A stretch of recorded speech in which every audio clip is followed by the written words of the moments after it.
Hello everyone, and welcome to Kurth Memorial Library's Story Time.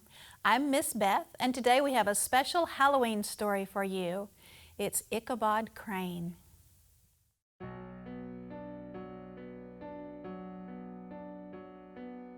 The Legend of Sleepy Hollow by Washington Irving.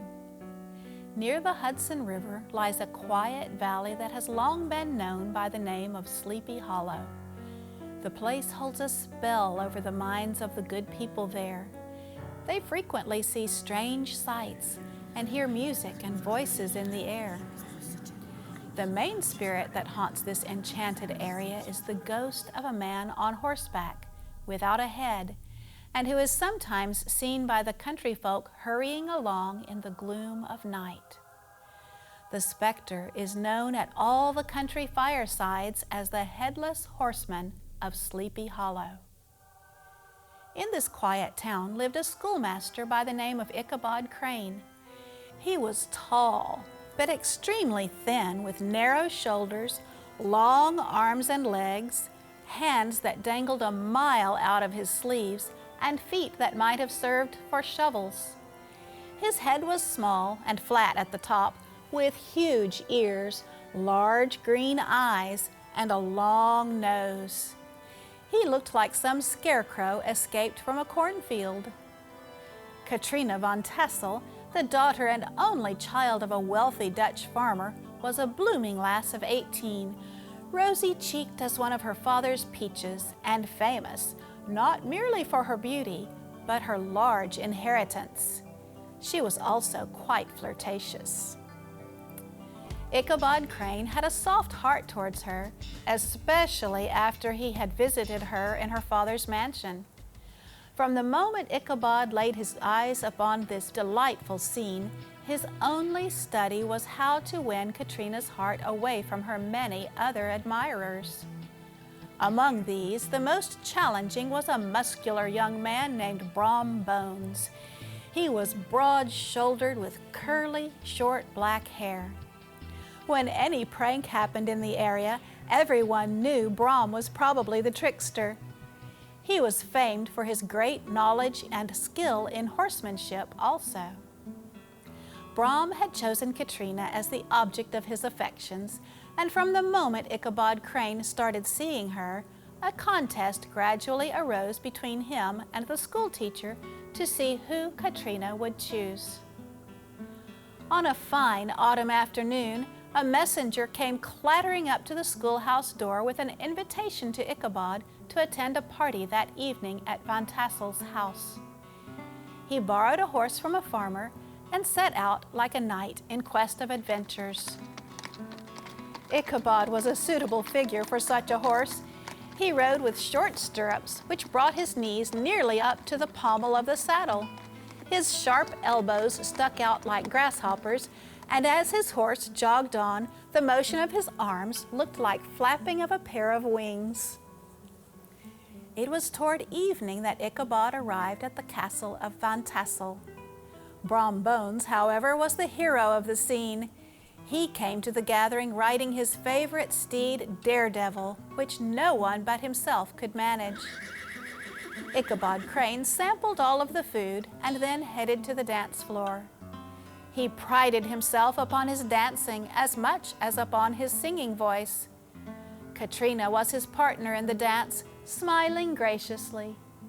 Brom Bones, smitten with love and jealousy, sat grumpily by himself in one corner. When the dance ended, Ichabod joined a group who sat telling stories.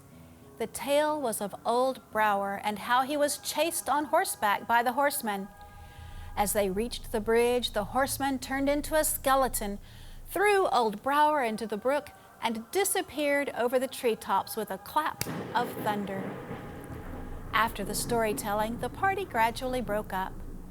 Ichabod had lingered behind, and it was the very witching time of night that Ichabod set out for home. All the stories of ghosts and goblins that he had heard in the afternoon now came crowding into his memory. The night grew darker and darker. The stars seemed to sink deeper into the sky. As he was approaching the scene of the ghost stories, in the center of the road stood an enormous tree.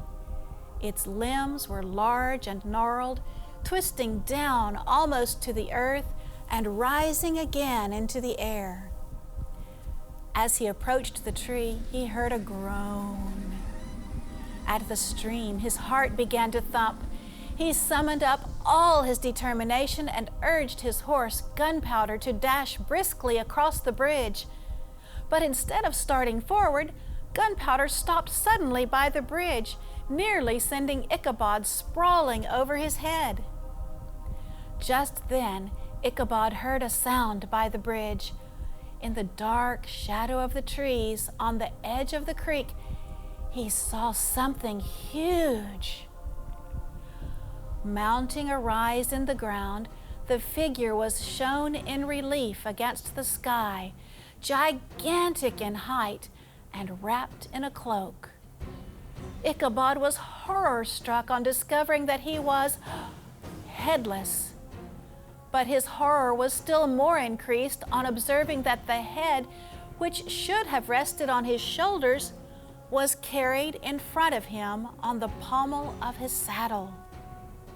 His terror rose to desperation, and he urged Gunpowder into a run. The horse's panic had given this unskillful rider an advantage in the chase, but just as he had got halfway through the valley, the buckles of the saddle gave way, and he felt it slipping from under him. The saddle fell to the earth, and he heard it trampled underfoot by his pursuer.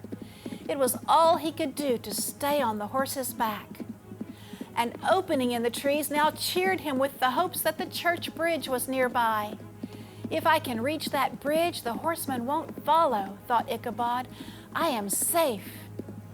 Just then he heard the black steed panting and blowing close behind him. Gunpowder sprang up on the bridge and thundered over the planks. Ichabod cast a look behind to see if his pursuer should vanish in a flash of fire and brimstone. Just then he saw the goblin rising in his stirrups and in the very act of hurling his head at him. Ichabod tried to dodge the horrible missile, but it was too late. It smashed into his head with a tremendous crash. He tumbled headlong into the dust, and Gunpowder, the black steed, and the goblin rider all passed by like a whirlwind. The next morning, the old horse was found without his saddle, quietly munching the grass at his master's gate. Ichabod did not show up at breakfast. Dinner hour came, but no Ichabod. A search party went out to look for him, and they came upon his tracks. In one part of the road leading to the church, they found the saddle trampled in the dirt. The tracks of horses' hooves, deeply dented in the road and evidently at furious speed, were traced to the bridge. On the other side of the bridge, on the bank of a wide part of the brook, they found Ichabod's hat, and close beside it, a shattered pumpkin. But Ichabod Crane was nowhere to be found. I hope you enjoyed the story, and happy Halloween from Kurth Memorial Library. We'll see you next time.